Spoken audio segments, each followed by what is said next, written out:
이번 주 정치판 주요 이슈의 맥을 짚어보는 정치뷰 시간입니다. 정치부 한송원 기자 나와 있습니다. 안녕하세요. 한 기자, 지금 조기 대선이 결국 현실화가 됐습니다. 대선 시계가 앞으로 50여일 정도밖에 남지 않았는데 당장 이번 주부터 본격적으로 굴러갈 것으로 보여요. 네, 이번 주엔 이 대선 일정이 공식화되면서 각 당의 주자들도 속속 출마 준비에 들어간 모습입니다. 일단 오늘 국민의힘은 비대위 회의에서 이 대선 경선 선관위를 발족합니다. 그리고 내일은 한덕수 대통령 권한대행이 대선 선거 일정을 공식적으로 발표하고요. 그리고 이르면 내일이나 내일 모레쯤에는 이재명 민주당 대표가 대표직을 내려놓고 이 대권 행보에 나섭니다. 그리고 비명계 주자인 김부겸 전 총리, 김동연 지사, 김경수 전 지사도 출마를 하는 쪽에 가닥이 잡히고 있습니다. 네, 국민의힘 주자들도 보면 벌써 10명이 넘는다는 얘기가 나오는데 이미 출마 의사를 밝힌 사람들도 있죠. 네, 일찌감치 주말 사이에 홍준표 대구시장, 김문수 장관 이 대선 출마 의지를 사실상 공식화했고요. 그리고 한동훈 전 대표도 면일 메시지를 내고 있습니다. 그리고 오세훈 서울시장뿐 아니라 이 중진 의원들, 나경원 의원, 안철수 의원, 윤상현 의원도 이 출마를 고심하고 있고요. 또 유성민 전 의원, 원희룡 전 장관, 이철우 경북지사도 후보군으로 거론되고 있습니다.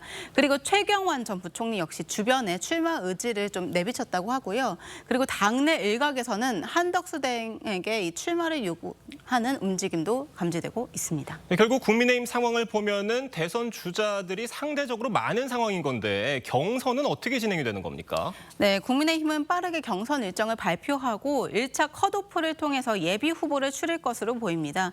현 상황에서 이 낮은 지지율의 반전을 위해서라도 이 치열한 경선이 필요하다 이런 입장입니다. 다만 불과 어제까지도 의원총회나 단체방에서는 이 김상욱 의원 등 탄핵 찬성파를 두고 비판이 이어지는 것도 사실이라서 경선 과정에서 당 내홍을 어떻게 관리하고 이 당내 통합을 이끌어내는지 또 하나의 과제가 될 전망입니다. 윤석열 대통령 탄핵 심판 결과가 8대0 만장일치로 나왔잖아요. 네. 윤 대통령과의 관계 설정을 어떻게 해나가느냐도 참 중요해 보입니다. 예, 맞습니다. 헌재 내부에서 5대3 정도의 의견차가 있는 거 아니냐 이런 관측 속에서 갑자기 선고 기일이 잡힌 거였습니다. 이 헌재는 정치적으로 민감한 사안일수록 가급적 사회적 혼란을 줄이고 이 통합을 도모하는 쪽으로 의견을 모으는 경향이 있습니다. 마지막이 되어서야 이 만장일치 결론에 도달한 것으로 파악이 되는데요. 당 안팎에서는 이런 헌재 결정을 계기로 윤 전 대통령에 대한 메시지를 최소화하고 보수 진영의 중심축을 이 차기 대선 후보로 옮겨가야 한다 이런 분위기도 전해지고 있습니다. 지금 이런 상황에서 개헌론이 급부상하고 있는 것 같아요. 어제 국회의장도 직접적으로 언급을 했는데 이거 실현 가능성이 있는 겁니까? 네, 앞서 리포트에서 보셨다시피 우원식 의장 아예 시기와 방식까지 포함한 개헌 로드맵을 제안했는데 국민의힘 대선 주자들과 비명계 인사들 공개적으로 찬성 입장을 냈습니다. 하지만 이 개헌에 키를 쥐고 있는 이재명 대표 아직 입장을 내지 않고 있습니다. 이재명 대표가 예전에 대선 공약으로도 개헌론을 꺼냈었던 것 같은데 지금은 유보 입장을 밝힌 이유가 뭔가요?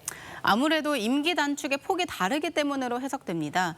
이재명 대표 지난 대선 때는 4년 중임제 개헌론을 공약으로 내걸었었습니다. 그때는 2026년 지방선거와 대선을 함께 치르자 이런 구상이었기 때문에 임기를 1년만 줄이면 되지만 지금은 2028년 총선과 대선을 같이 치르기 위해서는 2년 임기 단축이 필요한 겁니다. 이 대표 측은 개헌 논의 자체에는 공감하지만 임기 단축은 받아들이기 어렵다 이런 분위기로 전해지고 있습니다. 네, 정치권 개헌 논의가 어떻게 흘러가는지 지켜봐야겠네요. 한 기자 잘 들었습니다.